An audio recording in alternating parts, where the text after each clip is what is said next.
Welcome to the Real Estate Reserve Podcast with your hosts, Jason Balin and Ian Horowitz.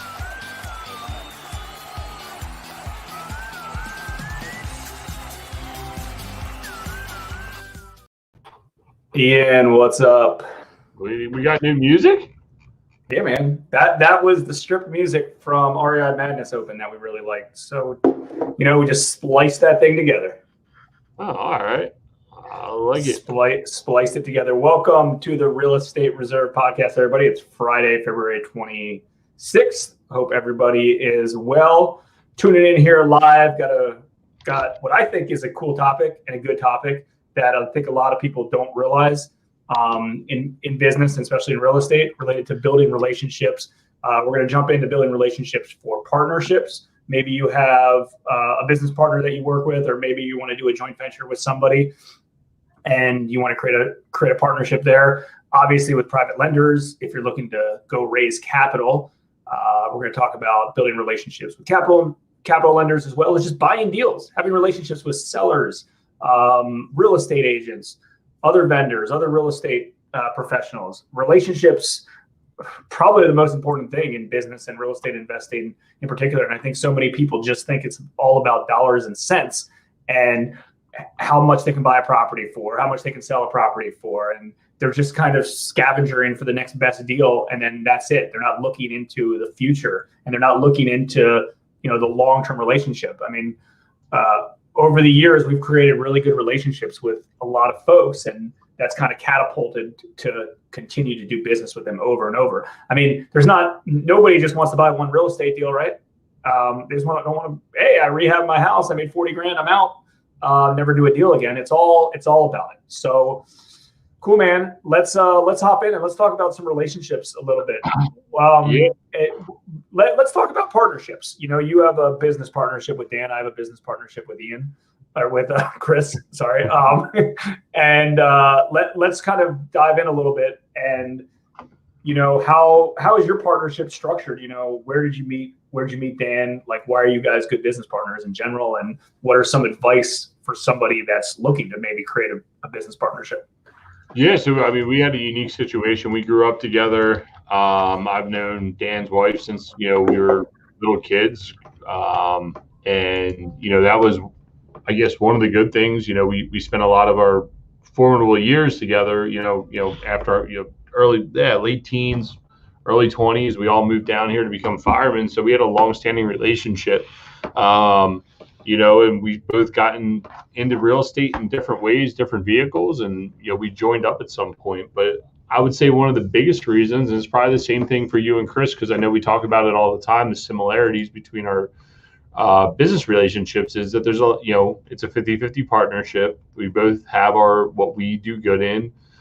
We both have our weaknesses, and luckily for us, our relationship as business partners is offsetting, because what I'm not good at, Dan's good at, and what I'm good at, Dan's usually not good at. But we still share the same common vision of growing a real estate company and investing in real estate assets. And I think that's what goes a long way, right? And when you start to look at your relationship in a business, at first everyone wants to do everything, and there's a lot of overlap. And then as you start to grow and you start to get employees and people to start to take some things off your plate, it really becomes a different relationship, and people really start to get hyper focused on what they do well, and your business starts to flourish even more. So how about you? And by the way, my relationship with Facebook is about to be really bad, because the new share function is terrible. So I'm sure probably getting all the information out there. But how's your relation? How did you and Chris start? Yeah, I think it's a similar situation, and I feel like so many real estate investors, and just more probably in real estate, because there's just so many multiple transactions kind of they're multiple, but they're also kind of individualized compared to other businesses. I feel like a lot of people just want to jump into business relationships, like, hey, you put up the money, I'll do the deal, or hey, let's start this venture together. And they don't kind of think far enough into advance. And obviously, one of the number one things is to make sure that you have a common goal. Like, what do we each want out of this particular relationship? It's kind of like a marriage. It's a long-term thing. It's not like, hey, let's go flip a property, right? It's a longer term setup. So it's important to understand kind of the goals, and you might not need to know exactly what the end goal is, but you should, for the most part, kind of have a plan in place. Chris and I both went to high school together, and we both were in the mortgage / real estate business kind of separately for a while. And, then we started flipping some houses together in the mid 2000s. We buying some rentals. And, in 2007, when we started Hard Money Bankers, it was both like, cool, like we're really into the finance and the lending side of things. We should partner on this because, I think most businesses, you need a business partner. It's hard to just be a one-man band. Not that you can't. You can obviously hire around your weaknesses. There's nothing wrong with that. But I think it's kind of a good way to kind of collaborate, have that, buddy, let's call it, that buddy that you can collaborate with, that shares the same vision with you. Because we all know entrepreneurship's lonely if you don't have a team or if you don't have someone to bounce ideas from. And, the interesting thing is, since COVID happened, we realized that a lot of our operation could be done virtually. We actually didn't need a physical office, but we like having a physical office because the most benefit we get out of it that pays for itself is there's like-minded people in our office that we can go and collaborate with and talk to and put whiteboard and ideas and things like that together. So, Chris and I don't think this wasn't planned accordingly because we didn't know DISC personality assessments. We didn't know what each other's strengths were back then when we started. And we were both kind of like, okay, cool. You brought in this deal. You run the deal. Cool. I'll go raise some capital. Right. And we both did everything. And then we finally merged. Or I shouldn't say merged. We split. And it was like, cool, Jason, you work originations and you work underwriting, you work with the borrowers, you like that stuff. Chris, you work with some of the private capital investors with bookkeeping and our accounting and stuff. Like you seem to gravitate towards that a little bit. And although some of our personality types overlap, we also have different personality types, right? And we like different things and we get challenged by different things and we focus on different things, and the business is divided to that. And we still both really enjoy marketing. So we both do marketing, and we both obviously enjoy kind of the financials of the business. So it's important for both of us to focus and spend time on that. So over the years, we've just molded what we want our days to be around it. And I think that's important. And guys, this is a fully interactive show. If you want to, if you have comments or if you have questions about, forming relationships, because it's not just relationships with a business partner, it's relationships with lenders, relationships with contractors. You guys, if you got any questions or comments, feel free to shoot them in the comments, whatever Facebook group you're on, we'll get to them. Or if you even want to jump on, we'll gladly have you on. But we couldn't even have this show without the relationships we have, right? And we could talk a lot about business partnerships and about who and what we do, and they work very well, but every situation's unique. You bring up a very good point that real estate out of any industry, because it's potentially a little bit more transactional in the sense that you're not opening a brick and mortar store. You have an asset, you can sell it off, or you have a liability and you can pay it off, and you don't always need partners. It's not like you're opening a food store and you're going to be in business for the next 1,000 years, right? Or 100 years, whatever it is. There's a life expectancy to some of these deals. And I think that's where people start to rush in, because surprisingly enough, and Jason has told me years and years and years again through our relationship, that there is a ton of capital out there. And I was like, yeah, whatever, dude. No, I promise you there's a ton of capital. And I think as you start to look at people and the relationships that they get into, it's one person has capital, one person has the wherewithal to get deals done. And people don't really understand or set guidelines to their expectations of what they're doing. And it causes a rough relationship. And that's where some of the sideways stuff goes. For those of us that, have benefited by working with the person that we've known for a long period of time, it's a little bit more durable versus finding a capital partner and just jumping into business. We can dig in on that some more. I mean, just like I guess in the end, like everything you do inside of real estate revolves around some sort of relationship, and life really in general, Yeah, no, exactly. And one thing, if you're not caught up with the DISC personality assessment, I encourage you to Google that. DISC, DISC. There's multiple personality assessments, but DISC is the one that we're the most up to date on it. It's very easy to kind of understand, and just Google Tony Robbins DISC, and then you can take a free assessment, because it's important to know who you are compared to somebody else. Because if you and your business partner are the same person, you're eventually going to have trouble. It's just that simple, right? If go look at the DISC personality type and look at I personality types.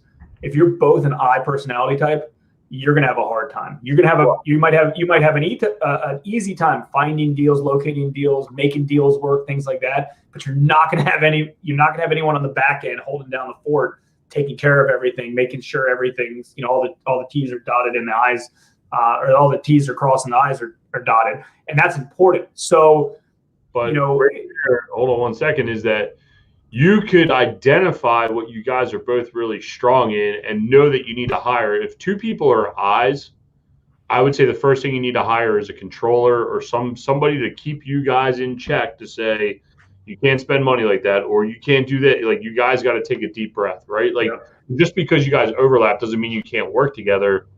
You've identified a problem that you're both going to run into at some point. Fair. And also, but just in general, let's say, there's two analytical type folks, right? Two C personality types. And again, there's nothing wrong to be a D, an I, an S, and a C. All of those are really good traits to have. It just happens that you're going to end up being one or two of them, and you're going to lack the other one or two. We're all that, and we all have different personality types. So there's no right or wrong, but you need to recognize which ones you are. If you have two analytical types of personality types, it's going to be hard to get things moving forward on a regular basis, right? You need that I person out there that's, hey, how you doing? Meeting people, shaking hands, kissing babies, handing out business cards, finding deals, doing this. Because the C personality type will hold down the fort and they'll take care of it, and they'll do an excellent job on that. But you need someone with the other strengths that you don't have, and vice versa, right? So that's just one example. Like, this isn't a DISC personality type conversation, but spending a lot of time on this, but I know, like, I'm a D and I would assume that Dan is probably a D and probably an S. I can't remember the last time we did it, but either D and S or D and C, right? Like, but we offset. And I would say most entrepreneurs are probably going to land in the D column at some way to perform, because you've decided to go out and do something. So exactly. And then if you're an operator, you like to hold down the fort, you'll be an S. If you're more kind of CFO analytical, you'll be a C. And if you're kind of a rainmaker and you like talking to people, getting deals done, you're going to be an I. But chances are you're going to have that D as well. So again, enough of that. But that is an important thing. And when you learn that and accomplish that, not only about yourself but about other people, like, I don't need to typically have people take the test for me to know who they are. I can tell just from the way that they talk and hang out with them, just because something I've studied, and I think it's important. And we make sure when we hire employees that they take that test, because you're not going to put an I personality type in an analytical position, and you're not going to put an analytical position in a sales role. Yeah, and you know what? Another interesting thing, I just hung up the phone with a friend of ours that we're partners on a deal together, and I was talking to Steve one time. He's like, "Have you ever done and this is for long-term relationships with your business partner or contractors? Everyone is always like, oh, it's all about money. It's about money, but honestly, it's not. And I think the 5 love languages, that's another good test to stop and take and say, what motivates you, right? Like, for me, it's words of affirmation a lot of the time is what motivates me.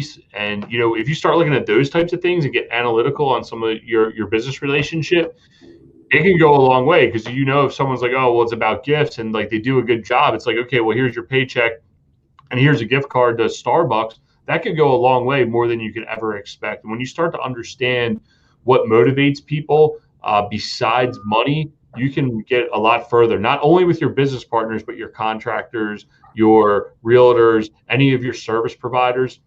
It's really, and when you understand the love languages, people don't necessarily need to test for you to tell you what their love language is. You'll identify when you hear them talking about things to say, oh, they would probably like this, and that would motivate them, So exactly.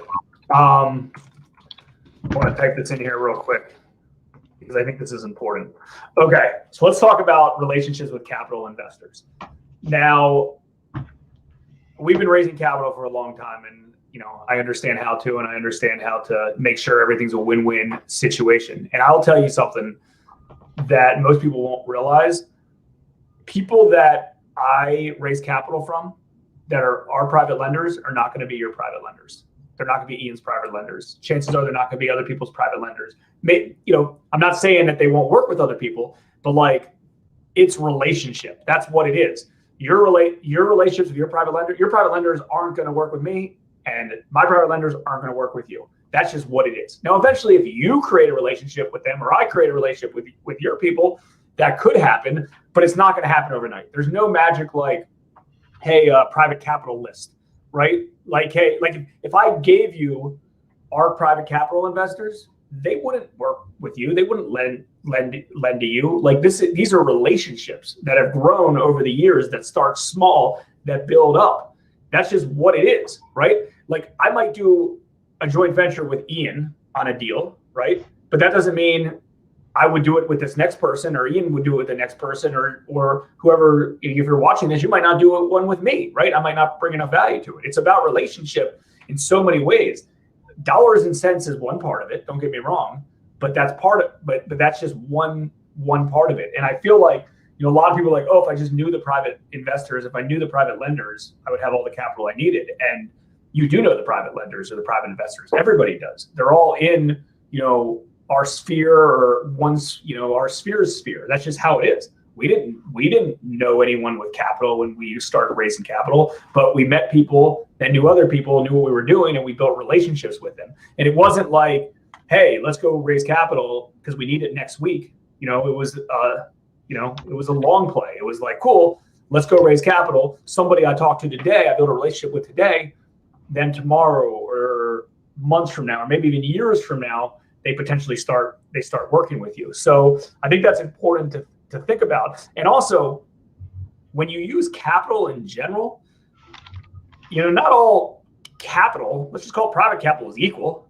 right? So for instance, let's say Ian wants to go raise private capital and he's got two people, and one person's willing to give him an interest rate at 8%, and one person's willing to give him a loan at 12%. Which one is he going to take? Who knows? Whichever one has the better relationship that makes sense for him. Just because it's cheaper money doesn't mean he's going to take it. That 8% money might be a pain in the ass. He might make him go through a lot of hoops. He might be hard to deal with. If he misses a payment, he might try to get sued, whatever the case is. While the 12% capital investor might say, you know what, Ian, I appreciate everything you do. I trust you here. Let's handshake and go do the deal. Right. And that's relationship. That's just how it works. And I think capital investors and raising private capital is kind of a good kind of relationship type of talking point for this conversation compared to other things. Because I feel like some people think it's just so hard to get that. It's the same thing with, working with a real estate agent, working with a contractor, putting a tenant into place. It's a relationship game. Now, obviously, we all have contracts in place, but I do like to always, as like a backstop, think about things as, would I do a deal without a contract, with just a handshake with somebody? And if that answer is yes, and I was thinking about this because I was getting some remodeling work done at my house, and we put a contract in place, and I was like, you know what? Let's put the contract in place. I don't believe I need the contract. I trust you. You came highly referred. The price is fair. I did some due diligence and background on you. It seems like it's a good fit. I'm willing to do this on a handshake. But we ended up putting a contract in place because that's the right business practice to do. But it's something to think about.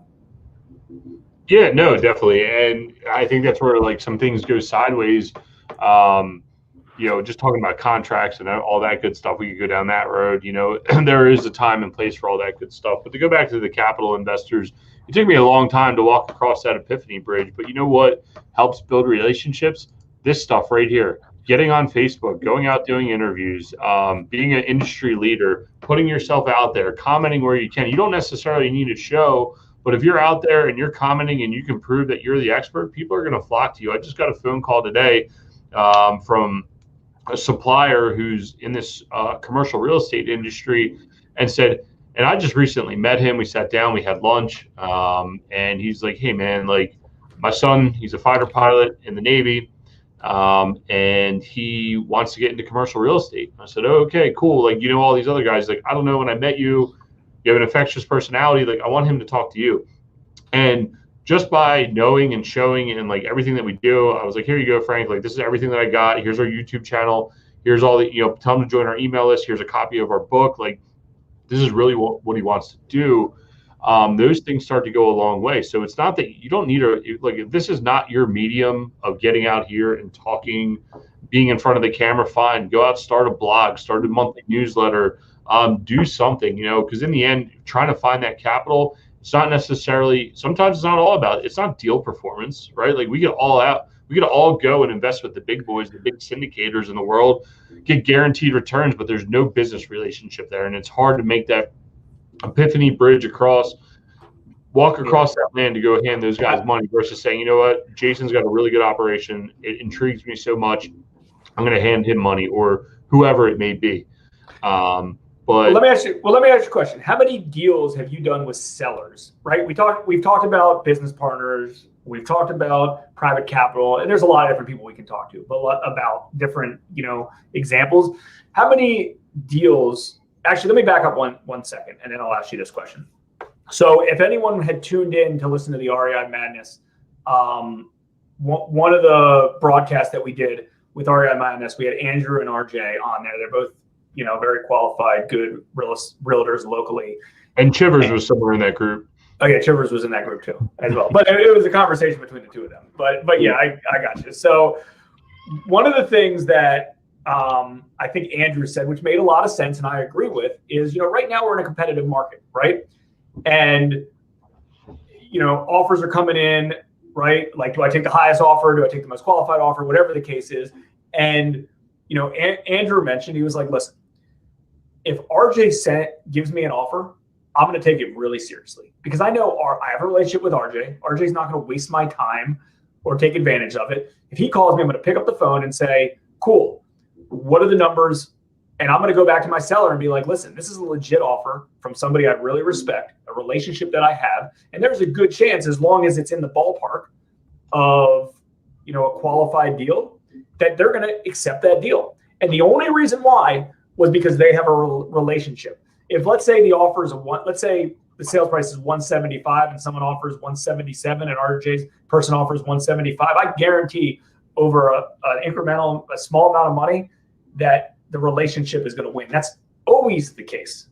That's always the case with stuff. And so many people think this is dollars and cents. Yeah, it's funny, that same group of people, my relationship with Jim Chivers literally started by me trying to hustle and get involved in real estate. And I responded to a Craigslist ad to hang signs for a real estate company. And I was like, I don't know, I just want to get involved in real estate, like whatever it takes.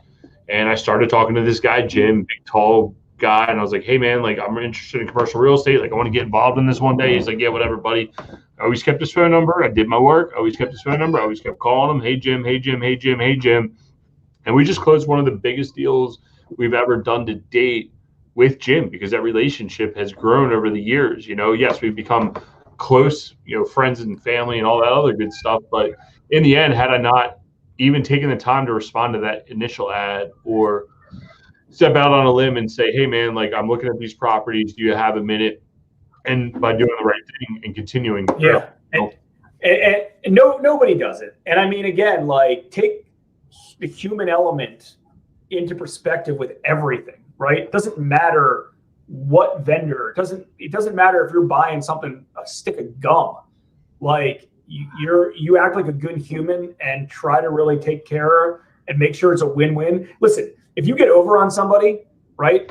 If you get over on somebody, it's only going to happen once. It's not going to happen. It's not a long-term relationship. I mean, how many deals potentially have you adjusted not into your short-term favor because you knew you wanted to make it win? I've done some, we've done some deals with Ian where, we've been the equity partner where we put up some of the capital and Ian was the operator, and we could have potentially gotten more of an ownership interest, but we agreed on something that was fair and a win-win, right? You know what happens if we take advantage of him? because maybe let's just say somebody, not that Ian's desperate for this or anything. I'm just trying to use an example. Let's say someone's kind of desperate. A house, right? Yeah. Let's say we're flipping a house, and someone's like, "Look, I got all the money. I'll come in. I'll be 50%. Oh, and you got to pay me hard rates on top of that, right? Yeah. And really suck the life out of the deal. Yeah. Or you suck the life out of the deal, something like that, and then all of a sudden, Ian, the guy works so hard, he gets the whole thing done, and he walks away with no money, and then you make a big pile of cash over here, right? Was that the agreement? Yes, right? And hopefully everyone will abide by the agreement. But that being said, it wasn't a win-win relationship. So guess what's going to happen? You're not going to do another partnership with that borrower. They're going to be upset, or partner, I should say. They're going to be upset. They potentially felt like they may have been robbed. And again, they're not. The deal was the deal, right? So I'm not stating that, but like, take contracts and take the deal out of it, right? It's got to be a win-win relationship. Right. And let's say you go back in and be like, hey, listen, I ended up making a lot more than I expected. You did a lot of heavy lifting. You didn't make anything. Why don't I settle back up with you? It might not be in my favor to do that right now, but guess what? In the long term, you do more deals. It's a good humanly thing to do, and it works out better in the long run. Well, let's take it a step further. What happens if that deal goes sideways and I'm the operator and Jason in this deal has 90% of the deal, we have 10%, or we have 20% because we're the operator. Shit starts going sideways. We realize there's no money on the horizon, or if there is, we're only going to get $2,000 and Jason's going to get $8,000, but he only put up the money, right? Like, there starts to become this tension, and that's when things start to go sideways. And it's like, you know what? Like, I don't need to waste my time on this. I can go find something else to do, right? Like, I lose interest as the operator, and that's where it becomes difficult. I've been watching a lot on. There's a few groups out there that are offline from Facebook that I've been following, and it's like every other day there's a post about guarding capital and like what's the right structure and everything else. And there's the typical syndicators that come out there and they're like, oh yeah, just charge fees and do this. And then there's the other guys that are like, well, it's 50-50 straight up, no preferred return, and like we're just gonna all share the profits. It's gonna work out. And then I started to, I see all these different. Everyone's like, well, my model's right. My model's right. No, your model's not right. It's the expectation that you set with your group of investors, your friends, your family, whoever it may be. That expectation that you've set for that deal, and that's what I like to respond with. It's based on the expectation that you have laid out for your group of investors to what's going to happen. And that's the same thing with. Let's start to move off the capital partners and let's talk about banks. Same expectations that the bank sets for you that you set for them, right? Like, you tell the bank you're going to do the deal. This is how it's going to get done. It's the same expectations that you set for your contractors. Prime example, our contractors, they know if they invoice us on a Wednesday, it gets processed on Thursday and it goes out for auto pay or a check's cut on Friday, and they know that they're going to get paid, right? Like, and that's been a competitive advantage that we've had, that if you're doing your work, we will pay you in a timely manner versus other people saying, oh, wait for your draw. I got to wait for the bank. Like, no, you've taken the risk as the investor in this deal. They have taken a risk of being a business owner and doing this. They should not have to wait for their money from the draw. You've said you promised you're going to do the work. You're going to go ahead and pay them once the work's complete, right? Like, exactly. And the point is, even if it's not exactly the expectation, you adjust to it and you make it a win-win. Like, the win-win is the most important thing with all of this. It's got to be a win-win across the board. Like, that's just what it is. It's that simple. And I'm willing to bet that, like, there's deals, real estate deals, seller leads that you purchased just because you created the right relationship with the owner and they felt comfortable for you. You didn't screw them the last hour. It says, you know what? We ended up going back and doing our final inspection and it needed more work than we thought. We're going to have to walk from this deal. You kept your word. Again, going back to the handshake thing.